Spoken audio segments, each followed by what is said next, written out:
তো একসঙ্গে দেখো বাড়ি যতগুলো তালা রয়েছে তার সমস্ত চাবি আমরা একটা রিংয়ের মধ্যে এইভাবে করে রেখে থাকি। সমস্যা যেটা হয়, তালা যখন খুলবো বা লাগাবো এই চাবিগুলো একটা একটা করে খুঁজতে হয়। তারপরেও যদি বাড়িতে কেউ আসে, নতুন যদি কেউ হয়, সে যদি তালাটা খুলতে চায় বা লাগাতে চায়, এই চাবিগুলো বারবার তাদের বেশ খানিকটা খুঁজতে কিন্তু সময় লেগে যায়। একটা একটা করে চাবিগুলো চেক করতে হয়, তো সেক্ষেত্রে অনেকটা সময় তো লাগবেই।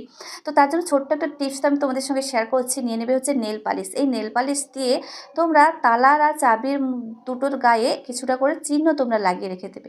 তো দেখো আমি এখানে 1 লিখলাম, আর সেই 1টা ওই তালার ঠিক যে চাবিটা তার গায়ে যদি এভাবে করে 1 লিখে দিই, তাহলে খুব সহজে বোঝা যাবে যে 1 তালাতে যেই চিহ্নটা দেবো, আর সেই চিহ্নটা যদি আমি চাবির গায়েও দিয়ে রাখি তাহলে খুব সহজেই বোঝা যাবে।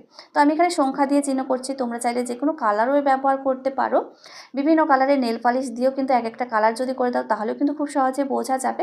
আমার তালাতে যেহেতু 1 লেখা রয়েছে, তো আমি খুব সহজে দেখো 1 নম্বর যে চাবিটার গায়ে লেখা আছে, তো সেটা দিয়ে খুলে দিলে